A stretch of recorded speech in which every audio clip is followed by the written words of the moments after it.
What's up, everybody? It's Brandino, the car guy here.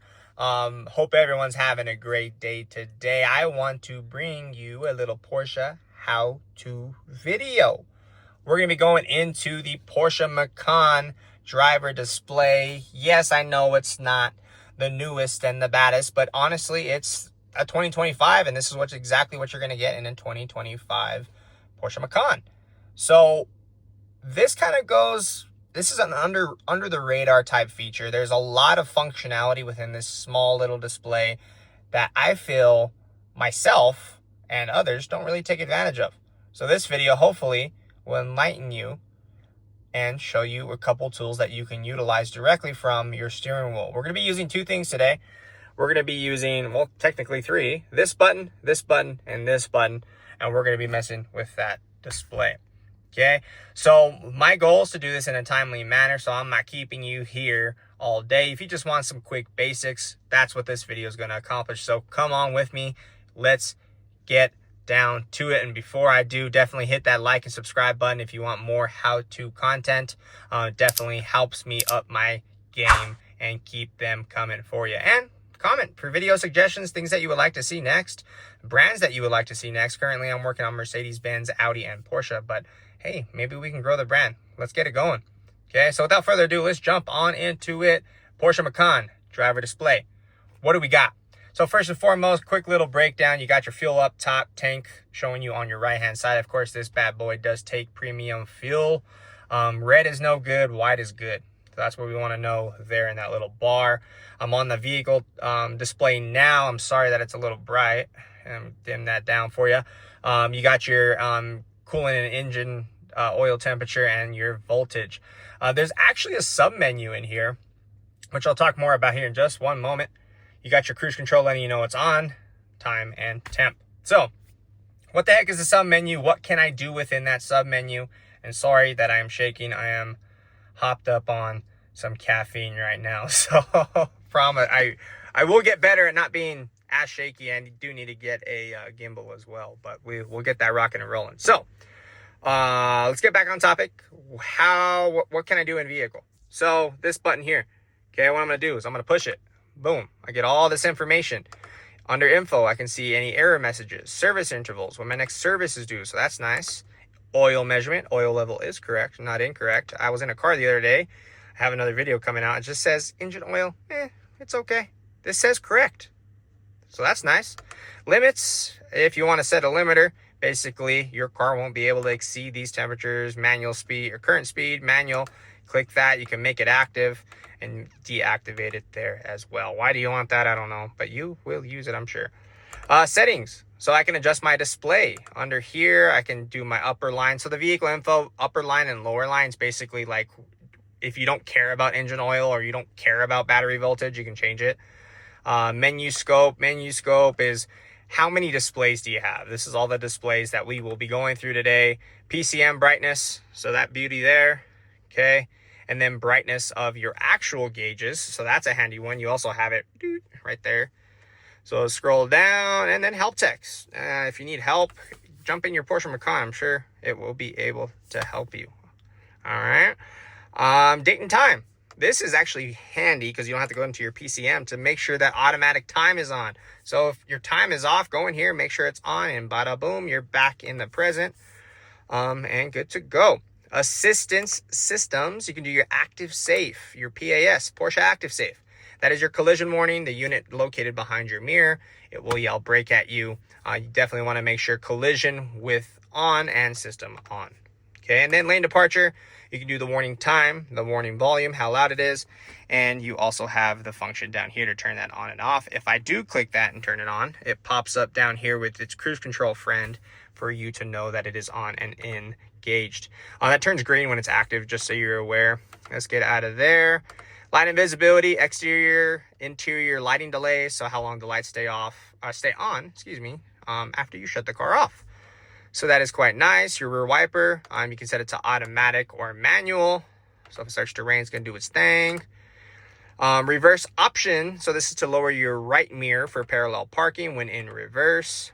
And then that's everything there. Locking. If I want the doors to unlock all the doors, or just one door when I stick my hand inside the door. And then door lock is, when do you want it to lock? Do you want it to lock when you turn the ignition on? Do you want it to lock when you drive away? I believe speeds 5 to 7 miles an hour. So on that bad boy, do you want the mirrors to fold? Do you want the mirror positions to save? Which you do set in 1 or set in 2 with your seat and mirrors, and it will do that for you. Then air conditioning, if you want automatic recirculation on, you can also adjust your airflow, soft, medium, or strong. So one's more focused, the other is more diffused. Then steering wheel option button. So that's this guy. Boom, boom, boom. So you have a couple options. If I push it, I have PCM function, cluster function, and vehicle function. So PCM is going to basically do things over here for you. So you can change your station, repeat driving instructions, change the source, etc. Cluster, kind of redundant, because I'm going to show you what I mean by that here in just a moment. You have other options already. Okay. You have all of those options that you can easily scroll through. So it's kind of pointless. And then vehicle, I can have my start stop set to this, which you also have that down here, which is repetitive. And then lane departure again, which is repetitive because you have it there. So there's some functions there. If you do have surround view will actually allow you to program the camera to the diamond key, which is actually a game changer, especially if you're coming from a car, like a smaller car, I should say, and you're trying to park in your garage. You want to double check your parking. You can set that as that. So let's get out of there. And then you also have your volume. So I can do my park assist and my warning tones, change my units if I want to feel like I'm driving on the Autobahn in kilometers. And if I want to definitely feel like I'm in Germany, I can change it to German, and then I can reset the whole thing. And of course, Car Connect is grayed out because this is not connected to Car Connect, and you don't really have access to the mobile app unless you go through your service department with a Vodafone code. If you want me to do a video on that, I'm happy to do that too. So that's everything there. That's just under vehicle, believe it or not. So if I scroll down one more, I have my audio. I can push it on the roller, gives me my station list. Okay, if I hit back, then it'll take me back there. If I scroll all the way to the top, see how quickly I can get through those stations? Way better. I'm trying to see. Perfect. Yeah, so those are your radio stations there. If my phone is connected, I can change between like my recent calls, or I could just see my recent calls in here, or even my contacts.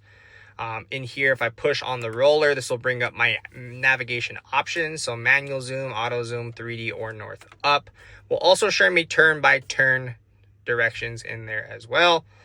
This will show me my last destination. If I click in on the roller, I can do a destination input for recent destinations or stored destinations like your home address or work, which is very nice. Or I can hit start route guidance to my last destination.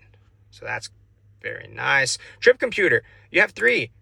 So if I push it on the roller, 1, 2, and 3, I'm gonna get you a little closer. If I want to reset all of them, hit reset, go to all, and now they're all reset.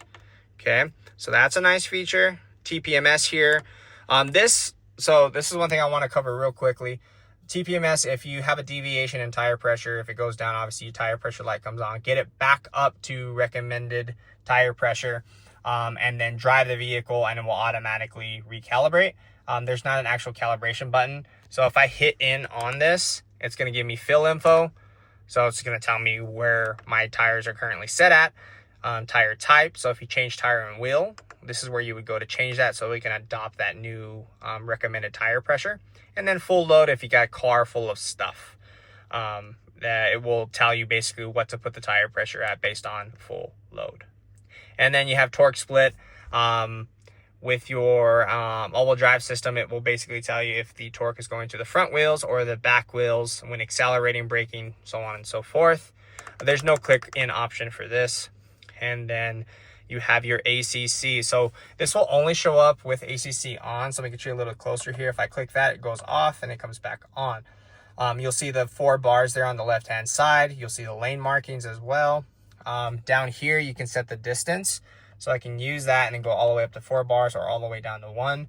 When I set a speed by pushing the stock away from me, it will show in green what my speed is set to. And then of course, if I come down here and do my lane departure, you'll notice the lines go away when it's on and off.